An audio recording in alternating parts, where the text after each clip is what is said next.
Hello again, kindred spirits, dear hearts, and fellow feral gremlins. It's I, Aiden. I am back again. One of the things that I really want to do in 2021 is clean out some unfinished projects.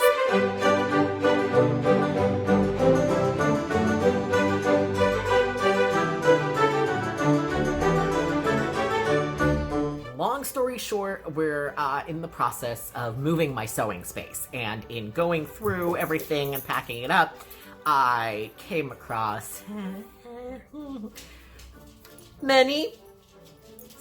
a lot of unfinished, either cut out and then forgotten, or partially sewn, or even pinned and then left alone, or partially completed and then got frustrated and said I'll come back to this later and then just didn't. Lots of personal projects that have just kind of accumulated, weird things that I got in my head of, I want to make bags, I want to do quilting, I want to do something. So I have many unfinished projects. So one of the things I really want to do this year is get some of those done and clean them out, whether that's actually finishing them and getting them, completed, whether it's for me or to then give to somebody else. I may do some giveaways. We'll see what happens. But, whether I keep them or give them away, or if it's a project that I know I'm not going to finish, finding a way to repurpose the fabric or find somebody who wants to finish the project. So a while ago, many years ago now, I got gifted a quilted bag that I really, really like. I got gifted this amazing quilted bag, handmade, years and years ago. I think like when the first Pirates movie came out. So it's been a little time. And so I was like, ooh, I have kind of wanted to try quilting, but I've been kind of scared of tackling, a quilt. And so maybe I should just for fun, make a couple quilted bags, like as practice with quilting and also bag making. Yeah, I got over that real fast and then ended up like going back to costuming and clothing and like big scale is just what I like to work in. I tend to not like small scale as much very often, or at least I haven't in the past. So I dug out these things, and it turns out not only had I bought fabric for like 3 or 4 different bags, I had even like cut out like pieces for it and everything, and had like all the pieces I needed to make these bags, and then just put them all in a bag and put them in a box. And now it's 2021. So I figured one of those bags would be a fairly quick project because it's just basically a 2-sided bag with a gusset in the bottom. So it'd just be like 2 like little quilt blocks. So it wouldn't take too much time. So I completed this over about 3 days, like just doing a little bit here and there. So I have some lovely Snow White inspired fabric, and this is kind of all the pieces laid out so you can see the design, this cute fabric for the inside of the bag. So it's really just a lot of squares. So first step was just pinning all those squares very carefully together, making sure all my edges were straight. So many straight lines, so many corners. And then just sewing, square to square. And then another square to square. And another square to square. And just kind of kept doing that. And then 2 squares to 2 squares. And keep doing that till I had 4 rows for each side. Making sure to press all my seams as I went. Nice pressed seams. And then just keep doing that for all the rest of the pieces. So once I had all my rows done for one side, I laid them out to put them together. And this is maybe where I realized my first mistake. Notice I say first. Oh look, these 2 pieces match. That doesn't work with the pattern I had in mind. So I pulled that last piece out and pulled out some other squares and redid it so it followed the pattern I had done so far. So those ones together, yada yada, continued on my way. Now that they all make sense and look good together, then I sewed all the rows together, being very, very careful and very sure to line up all those corners and seams. And that is probably the hardest part about quilting, at least in terms of the squares, is getting these nice, neat corners where all 4 points match. So now there I have one whole side all pressed and laid out nice, and then I just have to do that all again for the other side. So now that I have both sides, I have this lovely contrast strip to put on the top of each side to make a top edge for the bag. And again, it's just lining up the edges, making sure everything matches, and sewing that on both the front piece and the back piece. So now you see they have a nice pretty border on top. And now this is how the bottom of the original bag was. It has this, it's just the 2 pieces sewn together in a little gusset along a rectangle bottom piece. So here's my rectangle bottom piece, and this is where I start putting it all together. This is mistake number 2, but I nicely lined up the center, and you'll see that it doesn't match the width, and it shouldn't because of the way it gussets. It shouldn't be the same length. But so I started attaching that and literally sewed them together before realizing that I was missing something. The batting. It's not a quilt without batting, so I had to come back, put the batting onto the front and the back side, attach that, and then do my lovely quilting, my decorative stitching on the outside of the bag.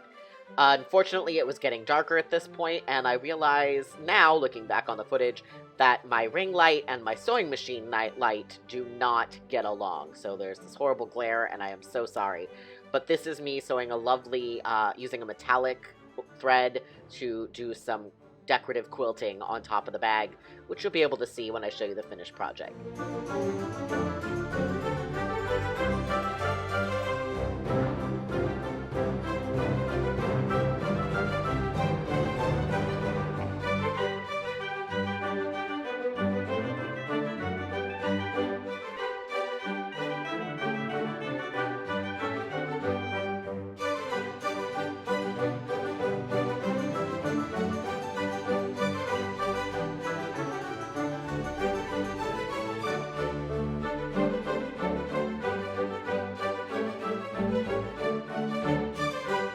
So with the batting in place, I thought I was good to go, so I went back to attaching the bottom rectangle to finish out the bottom of the bag. Still not realizing I had yet a third mistake that I was making. So I finished attaching that, cleaned off all my extra seam allowance, turned it right side out, took a look, and was very proud of myself for the nice gusset and rectangle I had made. Which it did look really nice. I was just missing a little something. But anyway, I'll realize that in a minute. For now, I moved on and used this cute dwarf fabric to make the inside lining of the bag, put it together, and then started looking at the two to put them together, and that's when I realized I'd forgotten my stabilizer. So I went and got my stabilizing fabric and cut out a rectangle to put into the bottom of the bag to make it nice and solid. Since I had already sewed the bag together rather than take it apart again, I did just sort of hand tack it in, figuring that the lining would help hold it in place anyway. Then, with the stabilizer in place, I put the lining and the outside of the bag together, wrong sides together. Here you get a little view in a second of the cute pocket I put on the interior with some Snow White fabric, just for a little extra storage and to be cute. I love this dwarf fabric so much. So now I have the binding to go around the top of the bag, which is basically I just took this long strip, folded one edge of it down, and then pinned that and sewed it all the way around the bag. And this is again just to act as a binding to close up the top of the bag. So I put that all the way around the bag, sewed it on, then pressed it up, folded it over, pressed the edges under, and sewed it all the way around the top again. Makes a nice little binding, nice clean edges.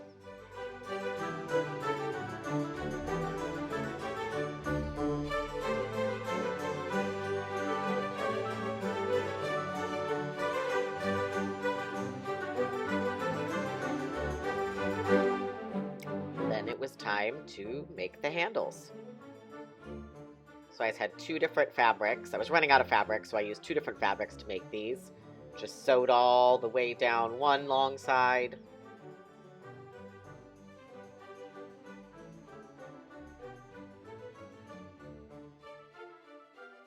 So you can see it's 2 different fabrics, and then I just gave it a good press, trimmed my seam allowances, then gave it a good press.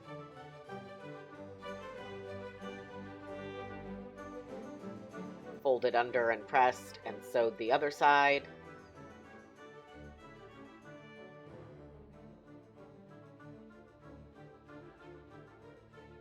So we have this nice strap with 2 different colors of fabric. And now all I have to do is make the other strap and then attach them to the bag.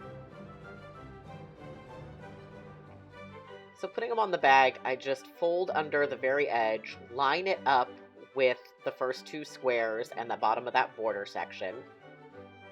Pinned it in place. And did that with the other side of that strap and the other strap.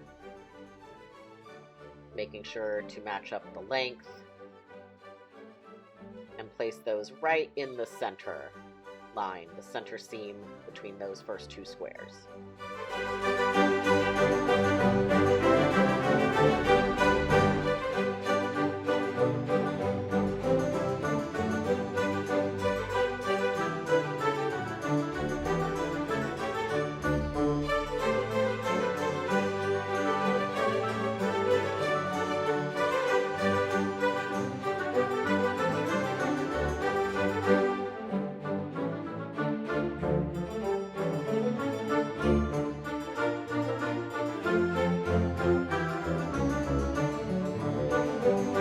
Again, I was just being extra careful to make sure that the 2 handles were the same length.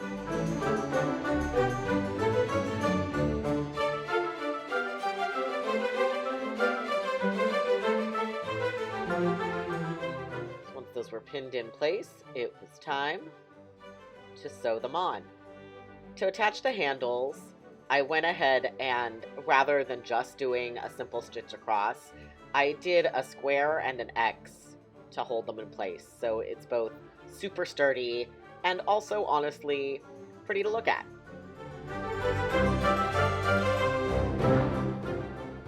So you see, it's just a nice little X with a square around it. It's super sturdy that way.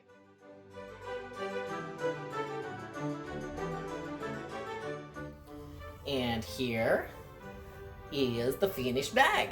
Just a cute little shoulder bag. Real cute. Some handles. And then it's just got, you know, nice stabilizer in the bottom. That I almost forgot. Yeah, so just a nice little quilted bag. So I have a few more of these style bags already cut out and ready to go. So I'll probably just share pictures of those on my Instagram versus doing another video about them. I think the next one is vaguely Peter Pan themed. But yeah, so that is the first of many unfinished projects you'll get to see me complete or do something with this year. That is all I have for you guys this week. I'll be back in 2 weeks with another video. That one's gonna be the first in what I hope is a series where I bring some other queer creators on and talk about their business and share what they're up to, and we just talk about the weird life that we live as creative individuals looking for an outlet, and how our creativity has helped keep us at least somewhat sane. If you like what you see here, I invite you to like, share, subscribe to this channel, turn on notifications. I am excited about the content I'm going to be bringing you this year. I currently upload every other Monday. I'm having a lot of fun doing this, and I hope you guys are enjoying this, and I will see you all in my next video. God, I'm looking like a mountain man here.